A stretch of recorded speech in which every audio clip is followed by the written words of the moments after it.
Hey folks, Alan Manick, the Hot Rod Hippie here. In this week's video, we're going to be taking a look at a pair of tungsten grinders that are under $40. So let's get to it.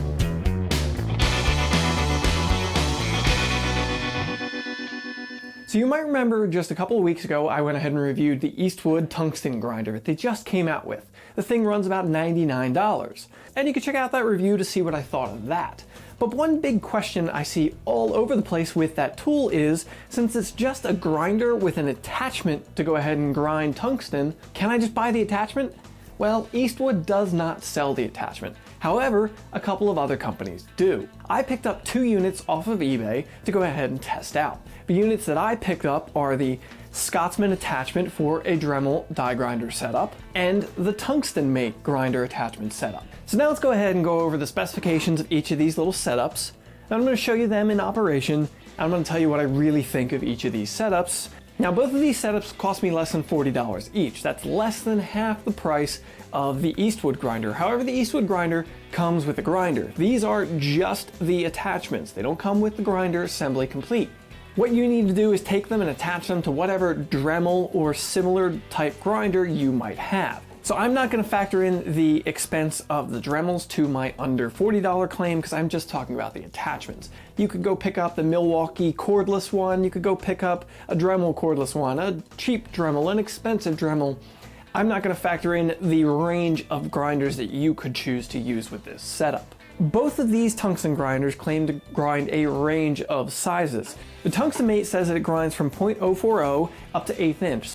The Scottsman grinds 1/16, 3/32, and 1/8 inch tungsten. Each of these tools uses a hole guide that allows you to guide the tungsten right to the grinding wheel to hold it in orientation the way it should be. Both of these tools have plastic body designs, though it is a nice heavy-duty, strong plastic. It looks to me like the Scottsman is probably an injection molded design, and the TungstenMate is actually taken from a bar stock and it's just turned on a lathe to create the finished product. As far as tungsten guides to the grinding, the TungstenMate one has 3 different holes, one for .040 and 16th, 3/32, and 1/8 inch. The Scottsman has a single hole with a metal insert in there to guide the tungsten to the grinding wheel. You use that single hole to grind on all 3 sizes they claim this tool works on, from 1/16 to 1/8 inch. Both of these come with diamond grinding wheels. The Scottsman one is a larger diameter than the TungstenMate one, but the TungstenMate one comes with 2 grinding wheels where the Scottsman only comes with 1. Both tools come with a mandrel and you assemble them yourself onto the different Dremel tool you're going to be using. I have to say, assembly is a little tedious on both of these, though more so on the TungstenMate one, because the opening is so small I have to completely disassemble the tool each time I wanted to adjust the height of the mandrel in relation to the guides. And that is what you're trying to do with the installation, is get the orientation right. Something to note here, the Scottsman has an enclosed design. They make a big deal about that because tungsten dust is not good for you. It is not something you should be breathing in on a regular basis. Actually, when I went to the welding supply store recently, the folks there let me know that OSHA is actually really cracking down on this fact. They don't want you grinding on an open bench anymore. They want an enclosed evacuation type grinder for tungsten because some tungsten is radioactive and the fine particles are just not good to get into your lungs. Neither of these tools has any provision for cutting off the tungsten so that you can get rid of heavily contaminated portions of it. So you have to clean off, cut off, or grind off the excess gunk before you stick these into here to clean up your tungsten and get the proper angle. The Eastwood tool had a breaker setup on there that Ron Covell made a really good point on the comments of that video that you're never ever supposed to break tungstens. And last to the specs, these are both fixed angle tools. Both of them have fixed angles on the guides, so you are set to that specific angle. It's a 20-degree angle on the TungstenMate one, and it seems like a slightly steeper angle on the Scottsman, but I don't have a specification on that offhand. So let's go ahead and grind with these, see how they operate on brand new 3/32 tungsten, and then I'll tell you what I really think of them. So fire up the grinder and get these things going. You of course need a nice high RPM to get a nice finish on that tungsten. With the TungstenMate, I just pick the size hole I need, stick the tungsten in there, and grind away. Pretty simple and a pretty quick operation. And then over there with the Scottsman grinder, that one slide through the metal guide and guide it to the tungsten. It definitely seems to be grinding at a higher angle than the TungstenMate tool, so that's an interesting note.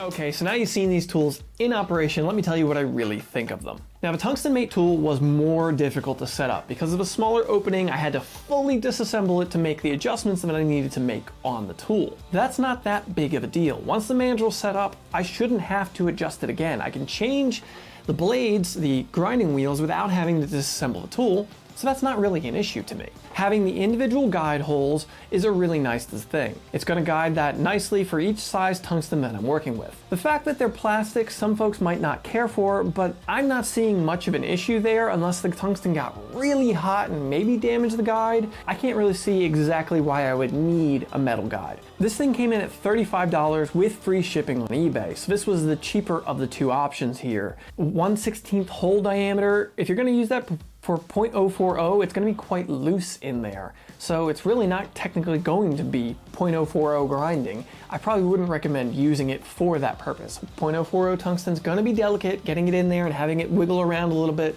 not a great idea. Now let's talk about the Scottsman. You might have noticed in the video as I was running this thing, it does not work well at all.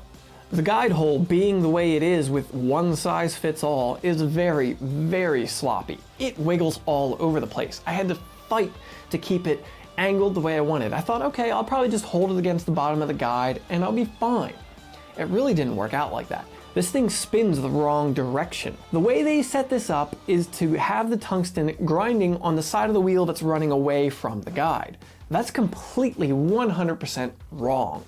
When you're grinding tungsten, you are supposed to be grinding down the length of the tungsten. You're supposed to be grinding this way down the tungsten, not off the tip of it. The Scottsman tool grinds the wrong direction. And because it grinds in the wrong direction, not only is it not the proper way to do it, but it wants to suck the tungsten into the tool continually. And that's one of the reasons it took over twice the time to grind that the TungstenMate tool did. Grabbing it like that, I could see a puff of dust fly off of the diamond wheel when that happened. So that's going to cause the wheel to last a much shorter period of time. I messaged the folks at Scottsman about the guide, asking are there any inserts I can use, something I can do to get it to grind the proper size tungsten so it's not all wobbly. That was over a week ago and I have not gotten a response from them. I do like the idea that this is enclosed. I don't think OSHA would consider this an enclosed design because it's not actually airtight and it has no means of evacuating the dust. At the end of the day, between the two of these, and I'll actually mention that between these and the Eastwood one that I reviewed previously, I'm going with the TungstenMate.